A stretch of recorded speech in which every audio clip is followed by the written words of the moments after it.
Coba koruptor, langsung dong diplontosin, dipampangin, nggak usah pakai topi, nggak usah pakai masker, dibuka nih kayak gini ini. Jangan beraninya sama rakyat kecil aja ya.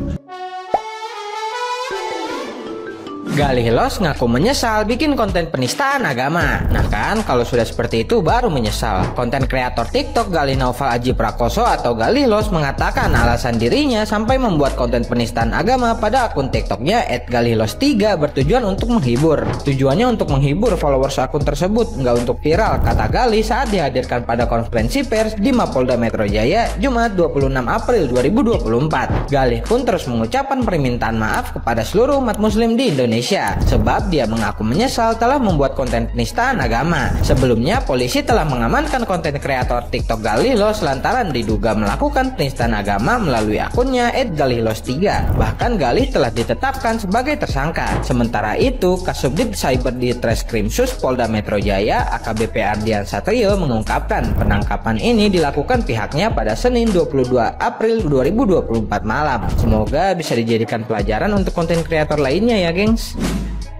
Salah satu tiktokers bernama Galih Los itu menjadi tersangka penistaan agama gitu. Kemarin kan beliau ini lagi viral masalah tentang konten yang nuduh orang begal gitu. Sebenarnya kalau kemarin masih toleransi. Jujur gue juga sebagai temennya juga bingung teman-teman. Jadi Galih Los ini buat konten tebak-tebakan hewan apa yang bisa mengaji, dan itu menurut gue blunder banget gitu teman-teman. Gue cuma pesan aja sih buat teman-teman konten kreator ngeprank apapun itu ini nih, bijaksanalah dalam membuat konten gitu. Kalau nggak paham tentang agama, gak usah bawa agama gitu cuy. Ngapain bawa agama gitu? Gue turut perhatiin juga sih buat Galih Los. Semoga next time ini jadi pembelajaran juga sih buat teman-teman kita semua gitu. Ya apa ya, gue mungkin tanggapannya adalah ya silahkan pihak berwajib memproses terbaik buat Galih. Ya ini mungkin cobaan, jadi kayak ya udahlah ikutin aja proses hukum yang ada gitu. Resiko ini aja adalah next time please help me one fix.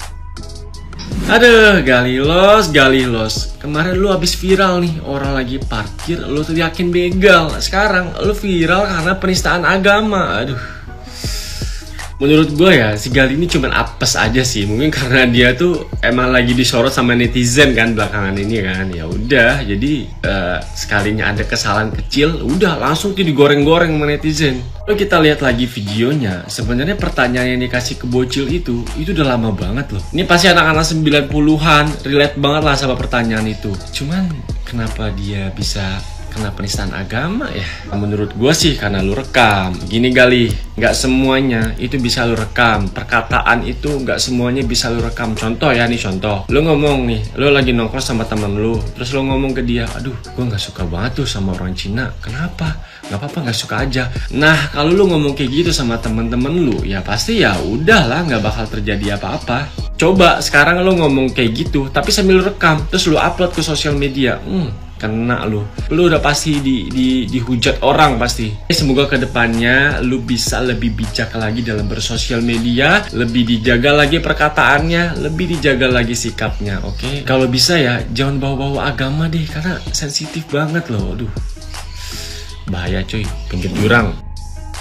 Kalau kalian pikir Galih Los ini tiba-tiba nggak ada kabar, nggak bikin konten, menghilang karena kena mental dihujat netizen, kalian salah besar. Karena sekarang si Galih Los ini lagi ditangkap sama Polda Metro Jaya dan terancam hukuman 6 tahun penjara atau denda 1 miliar karena kasus dugaan penistaan agama. Kita tahu banget kan, kemarin tuh Galih Los tuh viral gara-gara beberapa konten dia tuh yang meresahkan. Kayak misal dia tuh gangguin orang kerja. Jadi ada orang yang nganterin tabung gas LPG tapi tiba-tiba tabungnya tuh diambil sama dia, kayak ngeganggu lah pokoknya. Lalu yang lebih parahnya adalah dia neriakin orang begal, sampai nih orang nih hampir dihajar massa gara-gara dia. Cuma kemarin tuh dia tuh udah minta maaf sama si korban ini, dan si korban ini udah memaafkan dan nggak memperpanjang konten atau kasus tersebut gitu. Jadi aman-aman aja. Galih Los udah bikin video klarifikasi, permintaan maaf dan sebagainya. Tapi sekarang nih Galih ini ditangkap gara-gara konten dia yang nanya-nanya bocil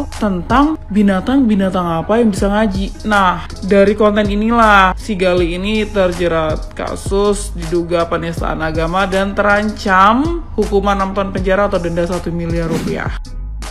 Tapi kalian sadar gak, di balik penangkapan kasus tiktokers yang kemarin ini, sepertinya ada kasus yang berusaha untuk ditutupi. Kemarin ada 2 selebgram dan juga tiktokers yang ditangkap oleh polisi. Yang satu perempuan, dia tertangkap karena kasus narkoba, dan yang satunya lagi adalah tiktokers yang kemarin buat konten prank, lalu dia berulah lagi tentang penistaan agama. Tapi kalian sadar gak, di balik penangkapan kasus tiktokers yang kemarin ini, kasus korupsi 271 triliun semakin tertutup. Bahkan kasus-kasus yang merugikan warga lainnya sudah tidak kedengaran. Jadi pesan gua untuk kita semua, seluruh warga masyarakat Indonesia, terutama anak-anak muda, jangan kita tutup mata, jangan kita lupakan. Apapun yang terjadi, tetap harus kita tegakkan prinsip-prinsip kemanusiaan.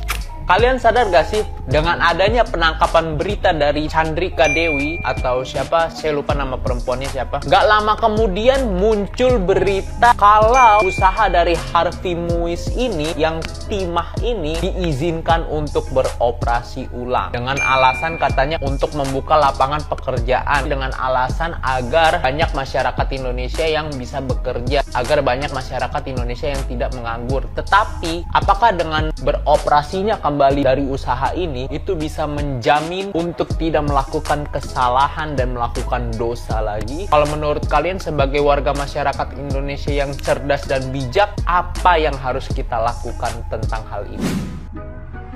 Salah satu konten kreator yang nggak banget bagi gua gitu ya, kayak dia ini yang videonya gua state gitu loh. Ada salah satu dokter difitnah maling apa begal gitu ya di daerah mana, saya nggak tahu ya, lupa ya. Dia saking kalah ngabutnya, dokter itu akhirnya ngebut tabrakan. Itu akibat apa? Akibat kayak macam ngeprank nuduh gitu katanya, salah paham ya kan, tabrakan mobil kan. Aduh bro, itu kalau misalkan motor itu ditahan tuh sama security, lu bener-bener ya. Makanya kalau situ nggak mau dihujat, orang tua lu nggak mau dihujat, udahlah stop bikin prank yang bermakna seperti Bobon Santoso ya kan, bagi-bagi makanan dari Sabang sampai ke Merauke. Ini ngeprank nggak guna bagi gua mah ya kan.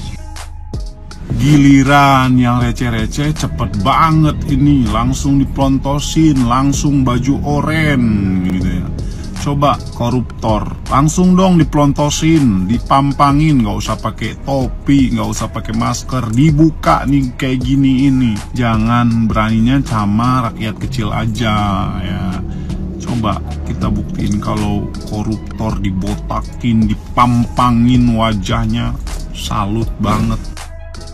Oh guys, lagi-lagi konten kreator ditekong alias ditangkep ya, gara-gara penistaan agama lah, atau melanggar undang-undang ITE lah dan sebagainya. Makanya guys ya, kalian kalau mau jadi konten kreator itu harus berhati-hati ya. Kalau kita mengupload VT kita ya, gitu loh, dicerna baik-baik ya. Jadi jangan gegabah sebelum menampilkan itu VT ke media sosial. Ada melanggar undang-undang kah? Atau apakah? Apalagi penistaan agama kah? Apalagi di Indonesia ini kan masalah penistaan agama ini kan sensitif sekali ya. Kalau udah begitu kan kasihan juga. Niat baik tapi ada sesuatu hal yang kurang disukai oleh rakyat Indonesia, atau khususnya ya mungkin agama tertentu. Kan begitu ya guys. Bunda sih berharap untuk kedepannya kalian konten kreator harap berhati-hati dalam mengomentari atau membuat suatu VT ya. Itu sangat disayangkan kan begitu. Jangan terlalu ceroboh. Jadi telah baik-baik kalian harus banyak belajar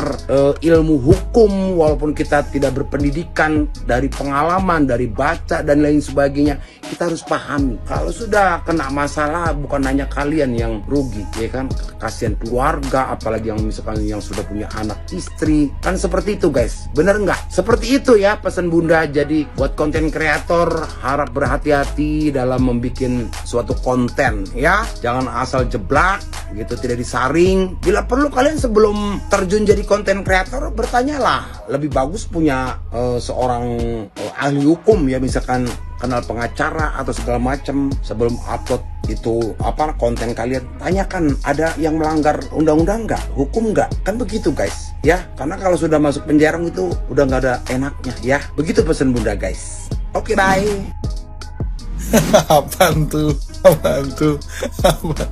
Tapi pertama-tama gue minta maaf banget nih kalau gue tuh salah nih ya mengkonvert sesuatu hal atau menyamakan sesuatu hal yang terjadi. Ini dua kejadian ini, yaitu ketika si Galih ngejokes tentang Pak Ustadz gitu ya kan. Tapi malah disomasi atau apa sih? Ya intinya ditangkep lah gitu sama polisi dugaan penistaan agama. Tapi kenapa ada abang-abang, kakak-kakak, abang kakak si Elia Miron bebas-bebas aja gitu sampai bilang nabi kami nabi palsu dan otaknya kosong. Itu gimana bisa? Apa beda ya? Kata udah, yang paham tolong jelasin. Assalamualaikum.